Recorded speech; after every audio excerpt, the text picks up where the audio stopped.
Hello mga ka-hustler! Welcome back sa ating pong YouTube channel at nandito na naman po ako sa inyo pong harapan para magbigay ng mga impormasyon. So anyway guys, thank you so much sa lahat ng mga supporters natin sa mga tumatangkilik ng ating pong video.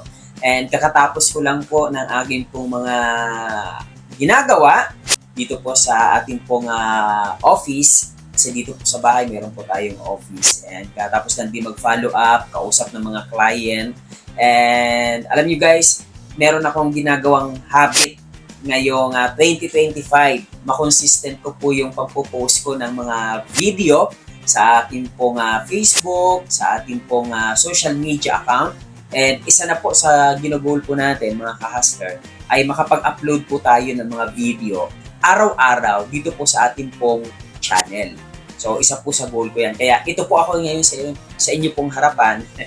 Gumagawa po tayo ng video.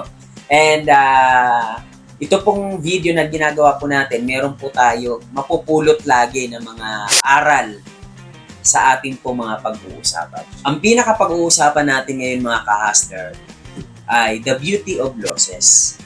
May mga bagay-bagay ba na nawala sa'yo, inalis sa'yo, or tinanggal sa'yo?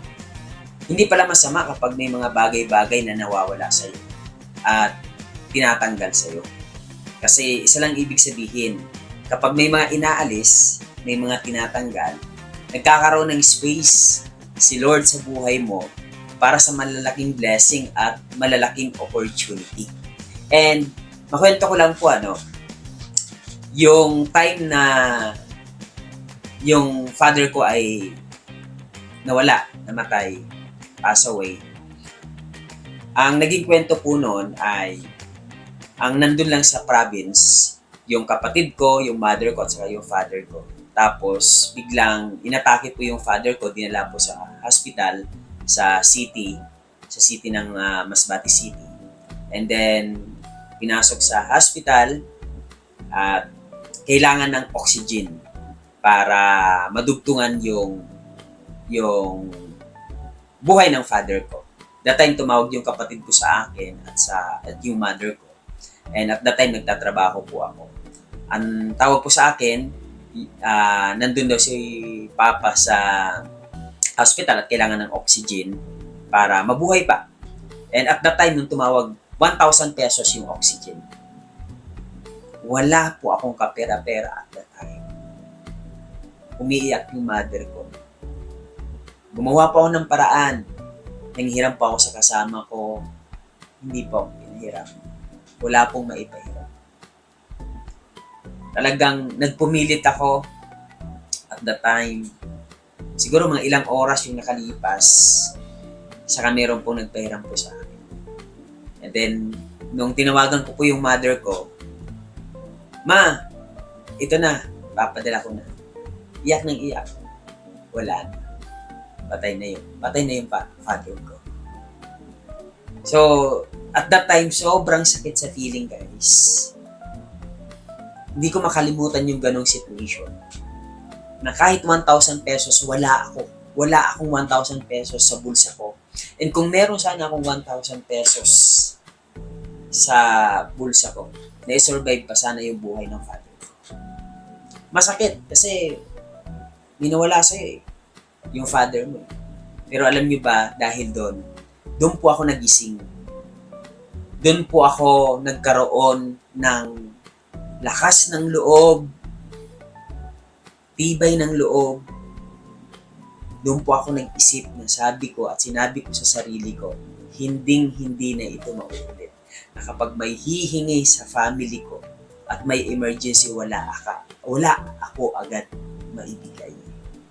And doon po nagkaroon ng breakthrough sa life ko. Doon po ako talagang nagsipag ng todo.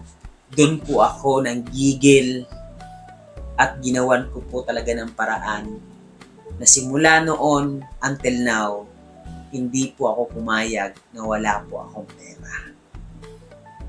So nagkaroon po ng breakthrough sa life ko nung nangyari po yung pagkawala ng father ko sa buhay. So, ano po yung point ko dito? Ang pinaka-point dito, kapag may mga inaalis sa buhay mo, huwag kang malungkot. huwag kang mawala ng pag-asa. Kundi mas lalong manggigil ka, mas lalong i-develop mo yung sarili mo, mas lalong magplano ka, mas lalong sipagan mo.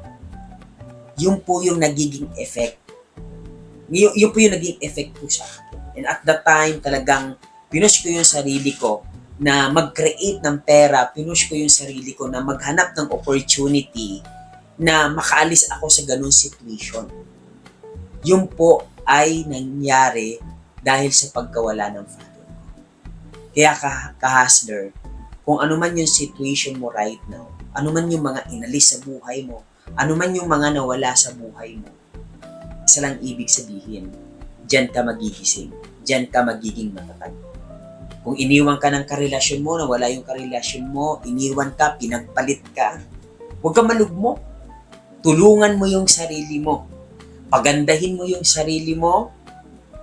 Magplano ka. Maghanap ka ng opportunity. Tumayo ka dyan, bumangon ka dyan. At kapag may inaalis at tinatanggal sa buhay mo, isa lang ibig sabihin, may kapalit, may ipapalit. So, kaya huwag ka masyado malungkot kapag may mga downline ka, may mga kaibigan ka na nawala sa'yo, umalis sa'yo, iniwan ka sa ere. Huwag ka malungkot, huwag kang iiyak. Kasi, lagi mong tandaan, kapag may nawala, may darating. Kapag may inalis, may ipapalit.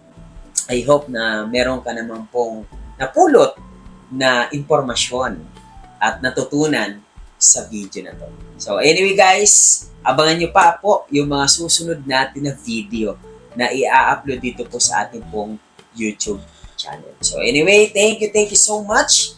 And bago tayo magtapos, don't forget to subscribe my YouTube channel. Thank you so much. Bye-bye!